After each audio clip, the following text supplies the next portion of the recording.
দেখুন, প্রথমত আমরা সবাই খুব হতাশ এবং এখানে একটা জীবন বিপন্ন হওয়ার মতো অবস্থা। কারণ সুপ্রিম কোর্ট একটা বিচারালয়, যেখানে আমরা চোরেদের থেকে রক্ষা পাওয়ার জন্য বিচার চাইতে যাই, সেখানে চোরেদেরকে যেন প্রোটেকশন দেওয়ার কথা বলা হলো কিভাবে? উনি বিচার ব্যবস্থার একটা আমাদের বলতে খুব লজ্জা লাগছে যে আমরা এই বিচার কখনো চাই না। আমাদের ভরসা তো উঠে গেল এবং যারা চোর তাদেরকে সঠিক সাজা দেওয়া হলো না, আর চোরেরা আজকে হয়তো হাততালি দেবে। আজকে দেখুন বিচারপতি বলছেন তার জাজমেন্টে, বলছে যারা আনটেন্টেড ছিলেন তাদের গ্রেটেস্ট এক্সটেন্টে সুযোগ দেওয়া হয়েছে রায়ের শেষ অনুচ্ছেদে, এবং এই ধরনের নিয়োগ বাতিল হলে আনটেন্টেড যারা, তাদের তীব্র জ্বালা ও যন্ত্রণা সৃষ্টি হবে মনে, এটা স্বাভাবিক। এবং এটাও বলছেন কিন্তু এই প্রক্রিয়াটার বিশুদ্ধতা রক্ষা করাটা গুরুত্বপূর্ণ ছিল। সবশেষে এটাও বলছেন যে আমরা যে কর্তৃপক্ষ তারা এই এতগুলো আনটেন্টেড নির্দোষ প্রার্থীদের জীবনকে যে প্রভাবিত করলো তার জন্য দায়ী, এবং তার প্রতি করা আমার প্রতিকূল মন্তব্যগুলো যুক্তিসঙ্গত ন্যায্য ছিল।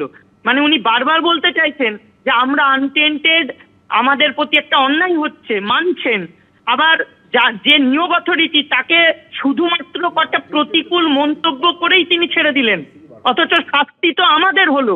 আজকে জীবন বিপন্ন আমরা হলাম। আজকে এসএসসি আমাদের বেনিফিট মাত্র 10 নম্বর দিয়ে বলছে এত বছর পরে নতুন করে পরীক্ষা দিতে। কেউ নিজে থেকে নতুন করে পরীক্ষা দিয়ে পাবে এত সহজ? তাহলে আমাদের জীবনগুলো যে নষ্ট হলো, আমরা দেখলাম Subal Soren sir heart attack করে মারা গেলেন। আজকে অনেকেই এরকম অবস্থার সম্মুখীন, অনেকেই ফোন করছে, কাঁদছে। কি অবস্থা বলুন তো? আজকে কারোর সাথে এই যে অন্যায়গুলো হয়ে গেল, যারা সত্যি সত্যি নির্দোষ, আজকে বিচার ব্যবস্থাও বলছে এরা নির্দোষ, শুধু ওই অথরিটির ভুলের জন্য চাকরিটা গেল। তাহলে এই নির্দোষদের জীবনের দামটা কি নেই? সরকার কি চোখে জল ফেলে না? সরকার কি এখনো ওই খেলা দিবস পালন করবে? আমাদের জীবন নিয়ে ফেললো, তার কোনো উত্তর নেই।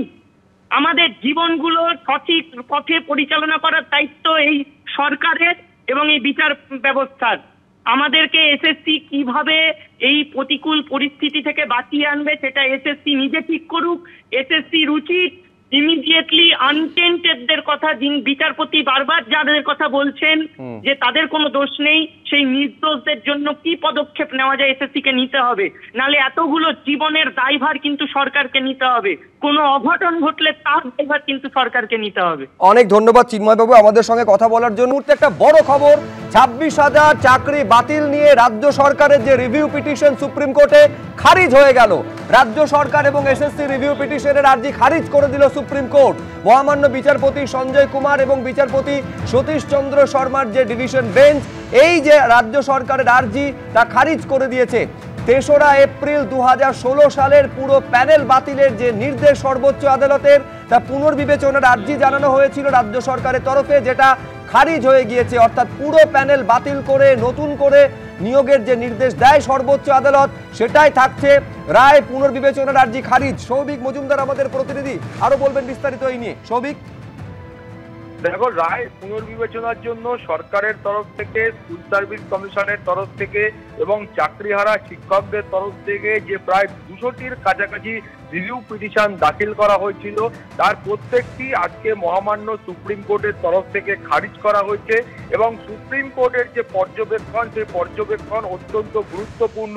মাননীয় বিচারপতিরা বলছেন যে এই ঘটনার ক্ষেত্রে যে একটা গুরুত্বপূর্ণ ভূমিকা গ্রহণ করতে পারত ওএমআর শিট, সেই ওএমআর শিটগুলিকে সংরক্ষণ করার কোনো রকম প্রয়োজনীয়তা স্কুল সার্ভিস কমিশন মনে করেনি, এবং তার পাশাপাশি এই ওএমআর শিটগুলির মিরর ইমেজ সংরক্ষণ করারও যে প্রয়োজনীয়তা রয়েছে সেটাও কিন্তু স্কুল সার্ভিস কমিশন প্রয়োজন বোধ করেনি। ফলত এখানে এর আগে তোমার মনে থাকবে তৎকালীন প্রধান বিচারপতি সঞ্জীব খান্নার বিশেষ বেঞ্চ সেই সময় যে নির্দেশ দিয়েছিল এবং যেই নির্দেশে পর্যবেক্ষণে উল্লেখ করা হয়েছিল যে এখানে যে অন্যায় করা হয়েছিল বা যে ভুল করা হয়েছিল সেটাকে ঢাকবার একটা বা আড়াল করার একটা প্রচেষ্টা করা হয়েছে, সেই পর্যবেক্ষণে কোথাও গিয়ে কোনো রকম ভুল রয়েছে বলে বর্তমানের মাননীয় বিচারপতিরা মনে করছেন না। ফলত তৎকালীন প্রধান বিচারপতির যে নির্দেশ রয়েছে সেই নির্দেশের কোথাও কোনো হস্তক্ষেপ করার প্রয়োজন নেই এমনটা মনে করছেন মাননীয় বিচারপতিরা।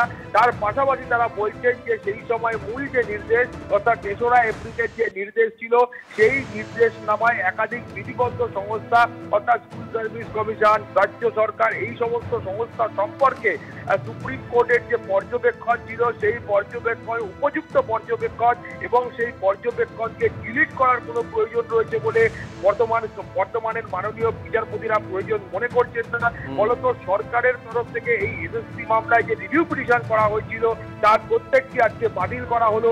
ফলে তুমি বুঝতেই পারছো যে নতুন করে যে রিক্রুটমেন্ট প্রসেস বা নিয়োগ প্রক্রিয়া শুরু হয়েছে, প্রত্যেককে সেই নিয়োগ প্রক্রিয়ায় অংশগ্রহণ করতে হবে, আবারও সেই পরীক্ষায় বসতে হবে এবং পরীক্ষায় সফলভাবে উত্তীর্ণ হলে তারপরেই কিন্তু তারা আবারও স্কুলে ফিরতে পারবেন এবং এই যে প্রায় 26,000-এর বেশি শূন্যপদ রয়েছে এবং নতুন করে যে শূন্যপদগুলোকে যুক্ত করা হয়েছে সেই শূন্যপদে শিক্ষক নিয়োগের প্রক্রিয়া সম্পন্ন হবে।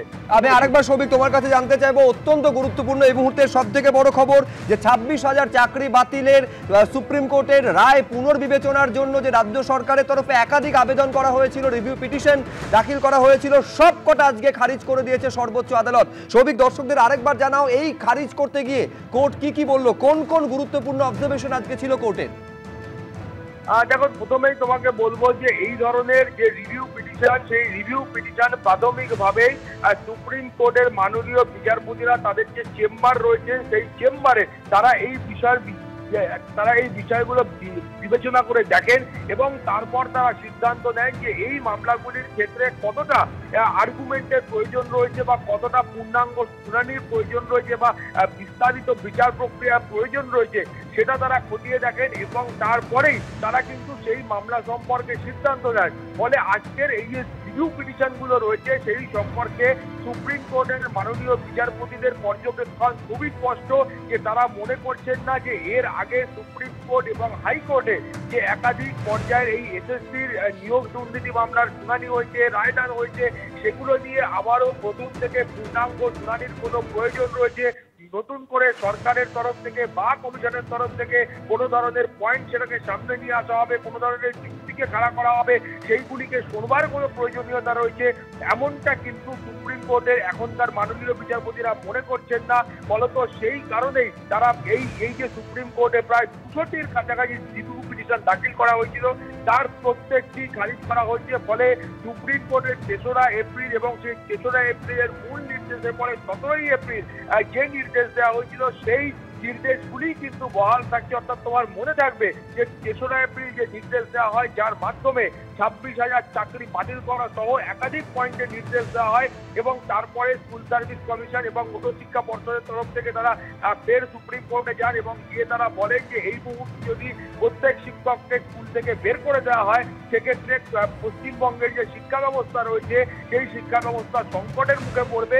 অতএব যেন নতুন যে রিক্রুটমেন্ট প্রসেস বা নিয়োগ প্রক্রিয়া রয়েছে সেটা সংগঠিত না হওয়া পর্যন্ত বা এই শিক্ষাবর্ষ শেষ না হওয়া পর্যন্ত সেই শিক্ষকদের কাজ করে যাওয়ার সুযোগ দেওয়া হোক, সেই মর্মে তারা সুপ্রিম কোর্টে আবেদন করেন এবং সুপ্রিম কোর্ট নির্দেশ দিয়েছিল যে 31শে ডিসেম্বর পর্যন্ত যা চিহ্নিত অযোগ্য শিক্ষক নন তারাই শুধুমাত্র স্কুলে ফিরতে পারবেন। ফলে সুপ্রিম কোর্টের সেই নির্দেশই আজকে বহাল রাখা হয়েছে এবং সমস্ত রিভিউ পিটিশন খারিজ করা হয়েছে। একেবারে সমস্ত রিভিউ পিটিশন খারিজ করে দেওয়া হয়েছে, অত্যন্ত গুরুত্বপূর্ণ খবর।